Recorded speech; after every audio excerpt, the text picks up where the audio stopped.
Hi everyone, welcome to the May 25th screencast, getting down there for the school year here.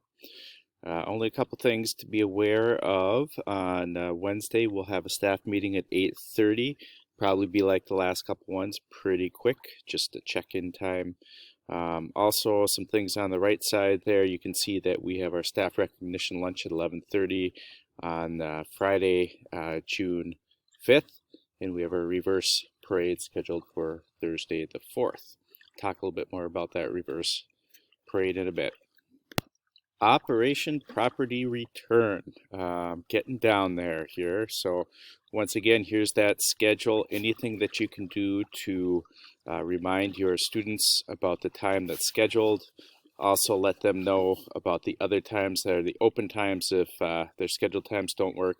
And frankly, if you have someone that calls you and contacts you and says, hey, I can't come at my scheduled time, but could I come at a different grade level time? I'm okay with that. We just want to do everything we can to try to get things to students and get students things back to school that are school proper. All right, so what's this plan going to look like? We are going to direct families to come in their cars in our parking lot entrance. We'll have someone stationed here to try to direct them.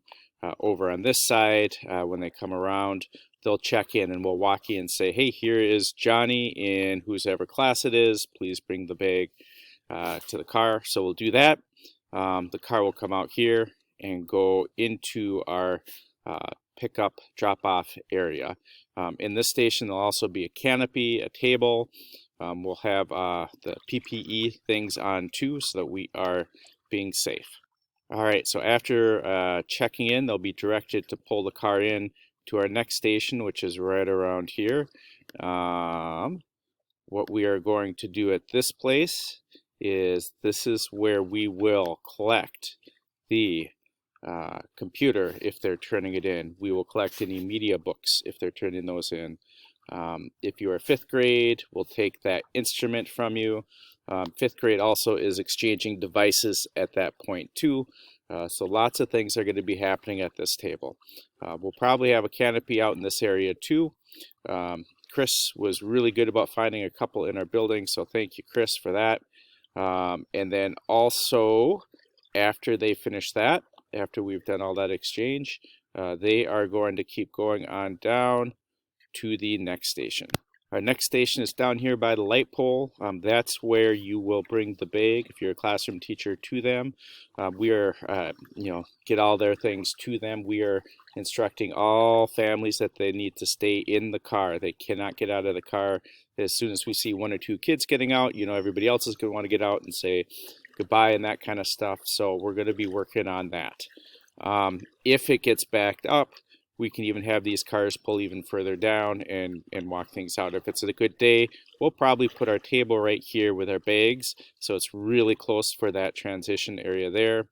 Also, we are going to ask families to put on their front passenger window the name of the student and the teacher, just to try to help with that process.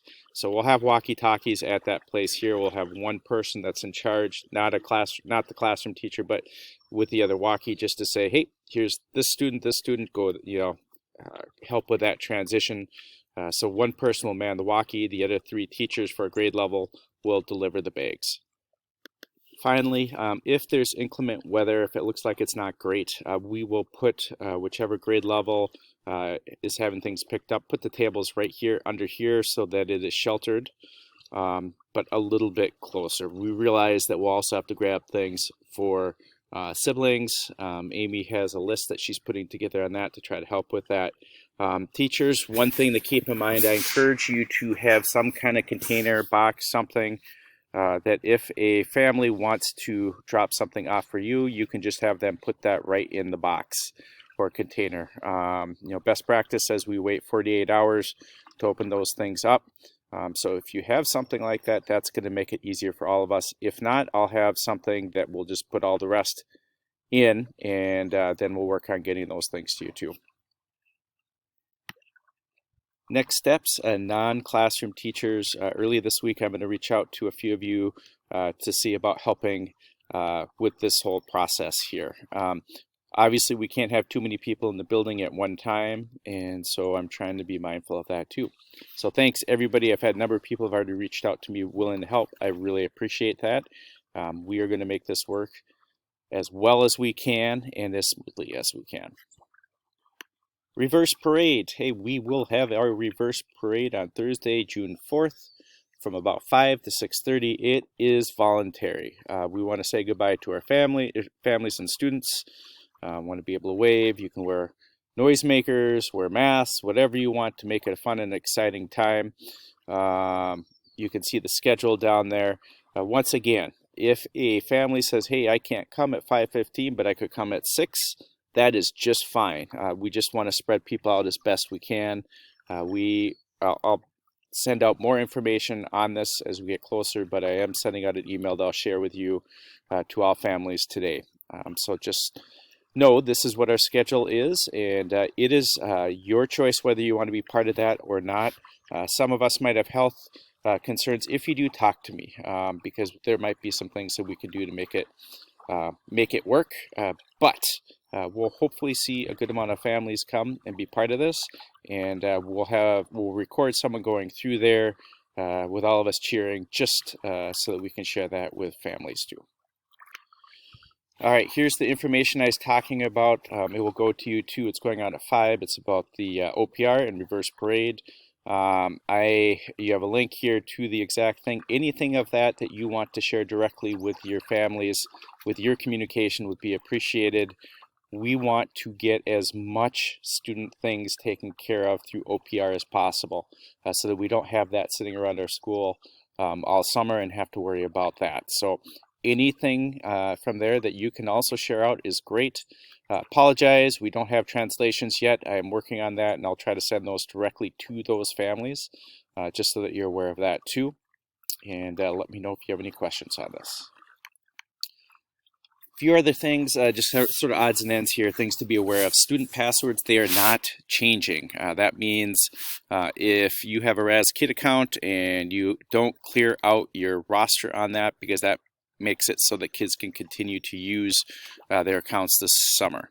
I know the district is planning on sending out district approved resources that kids could use their devices on this summer. I know that's coming. It's not here yet.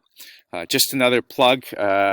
Please, please, please record the kids' last known guided reading level in IC. That's really important. We need to do that by June 5th, and there's directions on there if you need help with that. We have very little information to go on this spring. We don't have MAP, we don't have MCA, and I realize you might have to go back ways to the last known guided reading level, but that's a piece that we want to keep track of, so please make sure that you do that.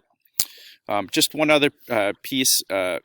Rick Kaufman, talking with principals last week, said school staff COVID cases are increasing in the state. I'm not saying that's in Bloomington, but just know that those cases connected with schools is starting to increase. To me, that makes sense because we have staff members coming back to close up at the end of the year across the state. So I am going to really, really request that as much as possible, not as much as possible, but that we do follow all the safety guidelines, wearing masks, doing our best to social distance. And I know that can be difficult sometimes, but I'm concerned about everybody's safety. We want to make sure we do things right, and it might be a pain, but I think it's important. So please make sure that when you're coming to school, you put that mask on in the hallways. If you're in your room by yourself, totally get that. Fill out the form when you come on in, and let's all make sure that we're doing our best with that, because we want everybody to be safe. So thanks for your help with that. Class lists, talk to you about that. So I've had a couple grade levels reach out to me already, so thank you for that. Just be aware of that. That's just a reminder. District Instructional Supports team talked to you about this last week in the screencast. I have not had anybody step up and say, hey, interested in being a rep for the ELA. I'm going to say it again. It's going to be really important. I know it's a crazy time next year, crazy time now. but we want to have a voice in this. So we're looking for a K1 rep, 2-3 rep, 4-5 rep. If you've done it before and you're just assuming that you're continuing to do it, talk to me just so I know what's going on with that. Important thing. So hopefully we'll have somebody step up, and 3 people step up and be willing to be a part of that. Speaking of next year, I believe Les sent out an email on Friday just talking about we're starting to plan and think of what's going to happen for next year. So know that I don't have the answer on that, but know that we have a lot of minds that are really working on that, starting to think about that, starting to plan. So as I hear information, I'll let you know. My focus right now is getting through this year and making sure that it's smooth for our kids and we're able to recognize them in that parade, collect materials through OPR. But know that we're really starting to think about that, and as the school year closes, we'll be focusing on more what that means for next year.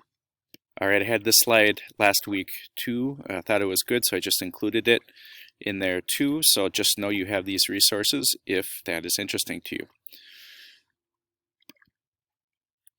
So that's all I have. Have a great rest of the weekend. See you all, talk with you all next week. Take care, everyone.